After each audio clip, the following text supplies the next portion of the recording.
Hello दोस्तों। आज हम अपना यूनिट नंबर 6 का सेकंड टॉपिक स्टार्ट करने वाले हैं, जिसका नाम है कंपैरिजन मेथड। इसके लास्ट टॉपिक में हम लोगों ने अदर टाइप ऑफ मेजरमेंट पढ़ा था, सरफेस फिनिश मेजरमेंट का। तो जस्ट आगे बढ़ते हैं दोस्तों। रिवीजन ऑफ प्रीवियस लेक्चर हम लोगों ने लास्ट टॉपिक में पढ़ा था define primary texture, secondary texture, define roughness, lay, waviness, sampling length, what are the different method of defining surface texture. तो ये देखिए, ये जो क्वेश्चन है what are the different methods of defining surface texture, ये और define roughness, lay, waviness, sampling length, both are same. ठीक है। सो थोड़ा सा ध्यान रखिएगा, दोनों भी अगर आते हैं तो आंसर एक ही रहेगा, मतलब प्राइमरी टेक्सचर सेकेंडरी टेक्सचर ही रहता है उसका आंसर भी। प्राइमरी टेक्सचर मतलब रफनेस होता है, सेकेंडरी मतलब वेवीनेस। फिर define R RZ CLA RMS value, ये क्वेश्चन पढ़ा था हम लोगों ने, न्यूमेरिकल पढ़े थे सीएलए और आरएमएस के ऊपर। आगे बढ़ते हैं दोस्तों। Topic learning outcome. So compare different surface for surface finish measurement. और दूसरा है हमारा explain visual inspection, scratch inspection, अलग अलग इंस्पेक्शन है, उसको हमको एक्सप्लेन करना होता है। ठीक है। तो प्रोग्राम आउटकम्स जो हमेशा की तरह रहे। तो हमारा आज का टॉपिक है दोस्तों कंपैरिजन मेथड। तो देखिए, हमें ना यहाँ पे ये सब टॉपिक में दो तरीके से मेजरमेंट करना है सरफेस फिनिश का। एक होता है जो कि हम लोगों ने इसके पहले पढ़े हुए हैं, R A R Z C L A R M S value है ना, वो जो वैल्यूज निकाले थे, वो एक तरीका है मेजरमेंट करने का, जो कि हमें इंस्ट्रूमेंट्स है, इंस्ट्रूमेंट सरफेस फिनिश मेजरमेंट के इंस्ट्रूमेंट से उनके through R A R Z R M S value निकलती है, और फिर उसको हम लोग एनालिसिस करते हैं और उसके ऊपर से हमको पता चलता है। दूसरा मेथड है कंपैरिजन मेथड। कंपैरिजन मेथड में हम लोग ये थोड़ा डिफरेंट मेथड है। तो इसमें क्या क्या पढ़ना है ये अब हम लोग इस टॉपिक में देखेंगे। ठीक है। आगे बढ़ते हैं दोस्तों। कंपैरिजन मेथड, पहला है टच इंस्पेक्शन और दूसरा है विजुअल इंस्पेक्शन। तो देखिए, टच इंस्पेक्शन मतलब क्या होता है। This method is This method can simply tell which surface is more rough. In this method, the fingertip is moved along the surface at a speed of 25 mm per second, and the irregularities are small as 0.01 mm can be easily detected.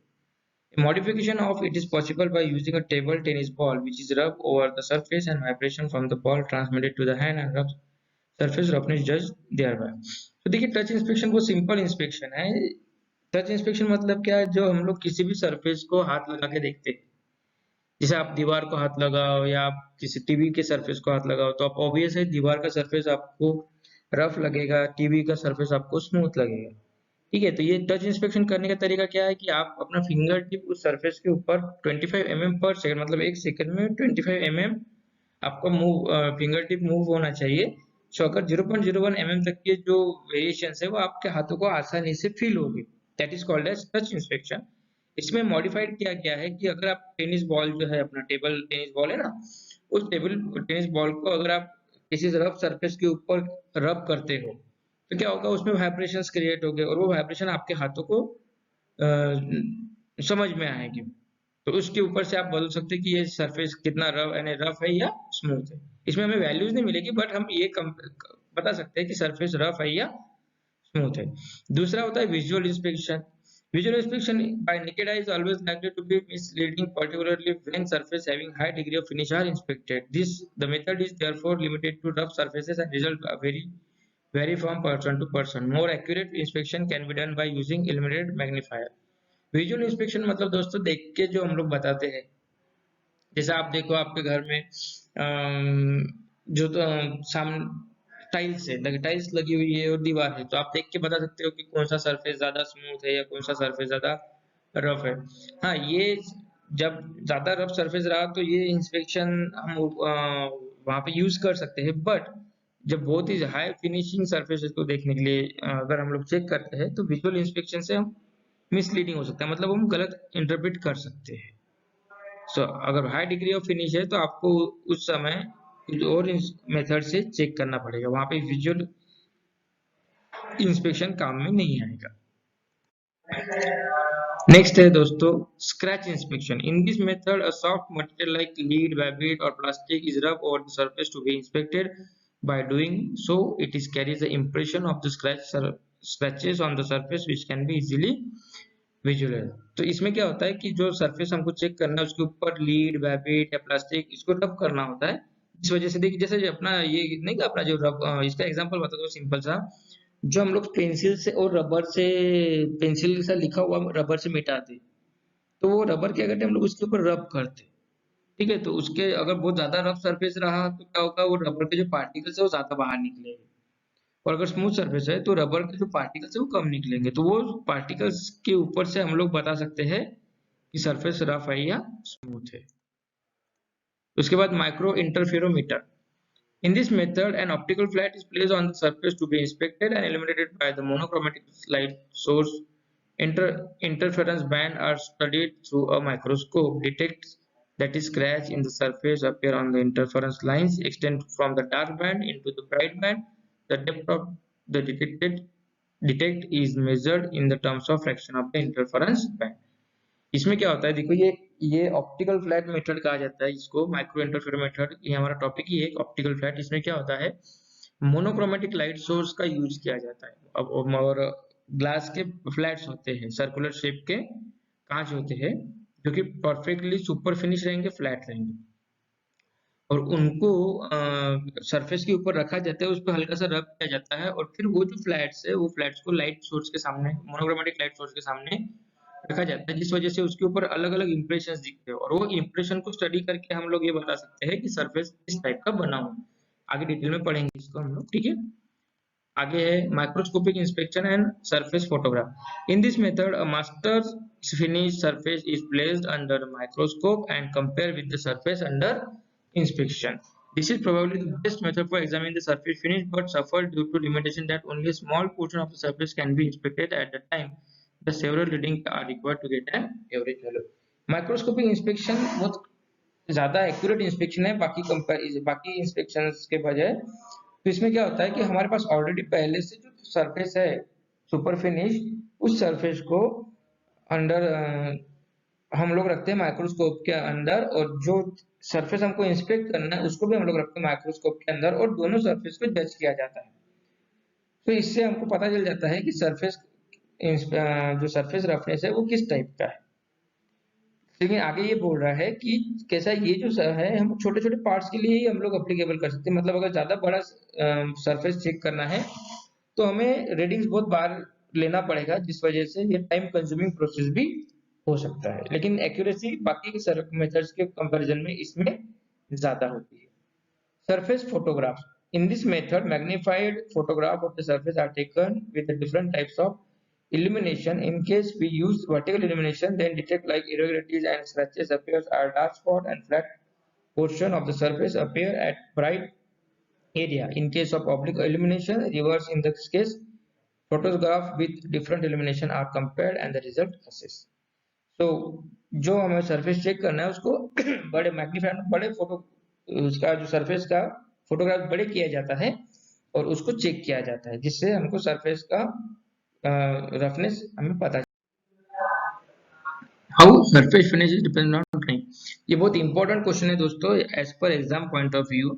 आपने drawing subject में भी ये topic पढ़ा होगा कि surface finish जो रहते हैं ड्राइंग के ऊपर, उसको किस तरीके से नोट यानी डिनोट किया जाता है। तो देखिए बेसिकली ये ट्राइंगल होता है, ये वाला जो है ये ट्राइंगल होता है किसी भी सरफेस, ड्राइंग में आप लोगों ने पढ़ा होगा।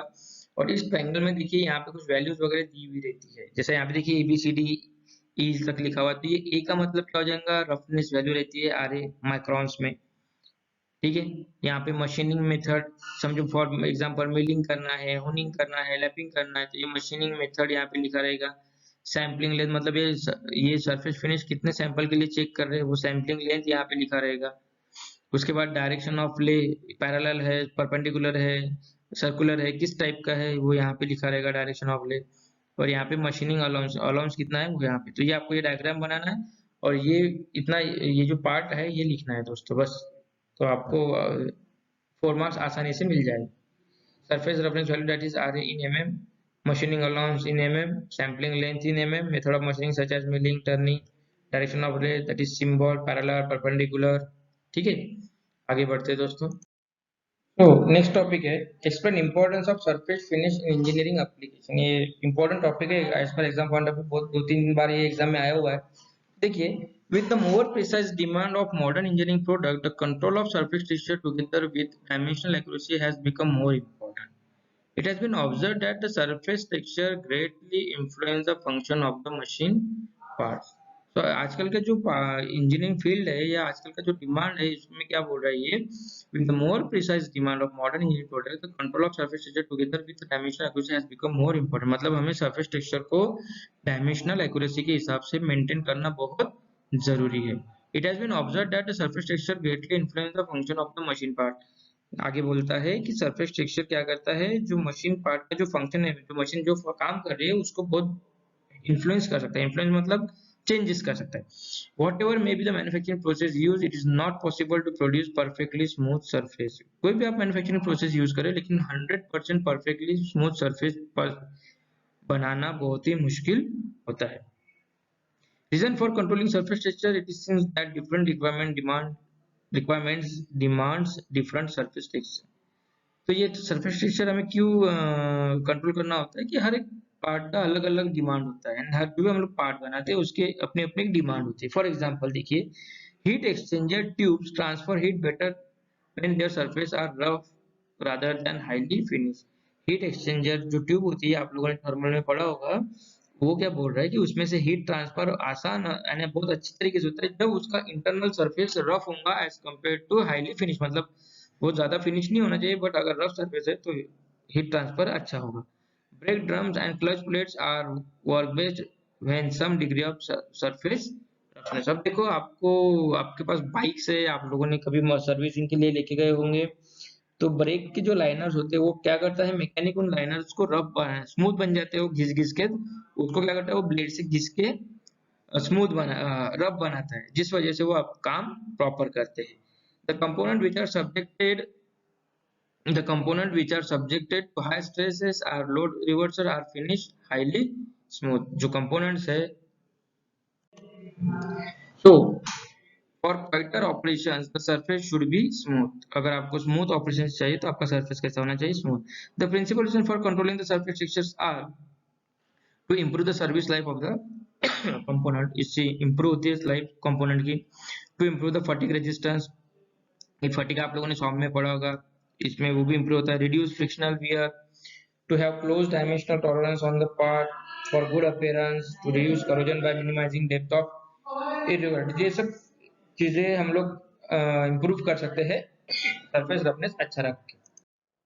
तो ये क्वेश्चन बैंक असाइनमेंट है ये आपका एज असाइनमेंट आपको कॉपी में सॉल्व करने हैं. Thank you. यहाँ पे हम लोग अपना टॉपिक रोक रहे हैं. Part next type